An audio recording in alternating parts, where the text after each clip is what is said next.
ćerka je želela psa,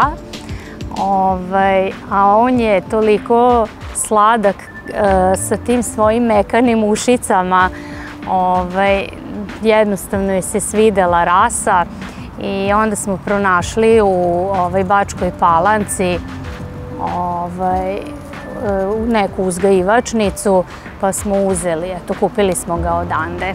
Osnovna karakteristika jazavičara je da je to nemačkog porekla pas, ukrštan je od goniča i pinča. Dobio je, mi smo mu dali ime Argo, iz grčke mitologije po lađi Argo, baš zbog te njegove dužine.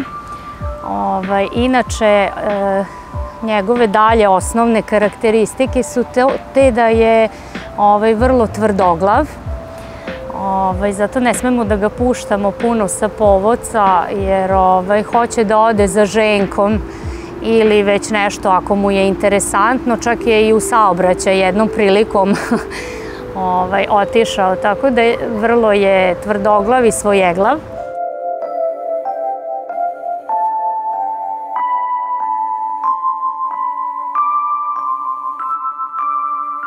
Neke od osnovnih mana su te baš zbog dužine, jer mu kičma može da bude problematična, zato što ne sme da skače, ne sme ni stepenice da ide i to smo morali jako da vodimo računa, a pročitala sam da recimo svaki 4. jazavičar ima taj zdravstveni problem, pa onda moraju da nose ona kolica na zadnjim nogama.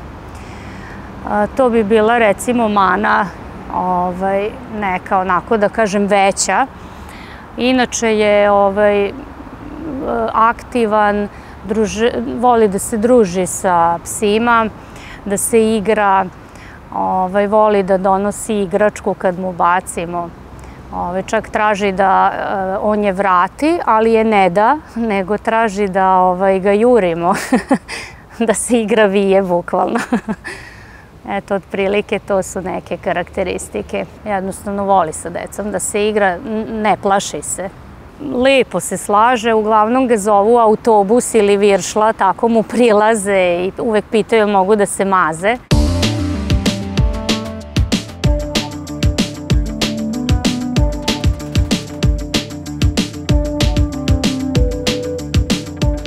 Ne treba mu puno prostora. Ima svoju prostirku na kojoj spava, mi je zovemo kućica. Preko dana u njoj spava, ali uveče voli kod nas na krevetu da bude.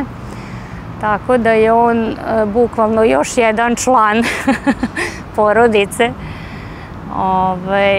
Ali eto, u stanu u kome mi živimo ima sasvim dovoljno mesta, kažem, i trči, i vija se, sakriva se i tako. Mi smo savjetovani od strane veterinara da to bude neka kvalitetnija hrana i izabrali smo neku super premium hranu koja sadrži piletinu sa recimo žitaricama, posebno znači piletina i žitarice, tu spada spelta, zatim piletina i bundeva, piletina i nar, tako da ima raznih kombinacija, a savjetovani smo da ipak to bude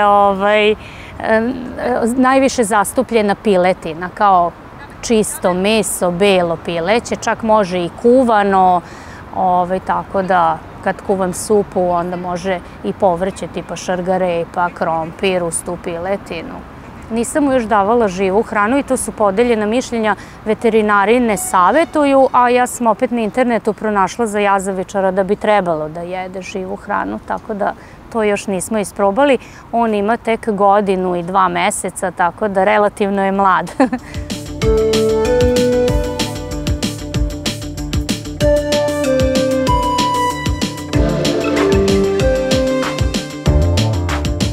Meni se Jazavičar sviđa zato što je izuzetno pametan i sve razume. Nekad imam utisak da samo što ne progovori. Verovatno i drugi vlasnici svojih pasa imaju takav utisak, pretpostavljam, ili kad pričam, čujem takve komentare, ali ne znam, meni je to neverovatno kad mu nešto kažem, on tačno zna na što sam mislila i posluša, znači, ne znam, izuzetno je pametan, eto, kao rasa.